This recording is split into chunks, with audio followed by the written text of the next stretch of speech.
think the thing that makes Raise Forum unique is the investors-only discussion afterwards, where a group of investors who typically don't get together that often can be very frank and be very candid and talk about downfalls of a deal as well as what excites them about it. The reason we like to come is because there's a good breadth of companies. Been doing angel and VC investing for 28 years, and I enjoy being involved with young entrepreneurs.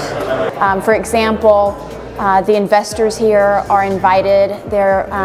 They seem to be really active investors that are here with a purpose. The other pitches or events that you may do are more for a PR purpose, but this one is true investors, there with their checkbooks, really motivated and looking to invest in companies here in the southeastern region that have some serious traction. Attracting southeastern investors and working with Emory is really a great opportunity for us.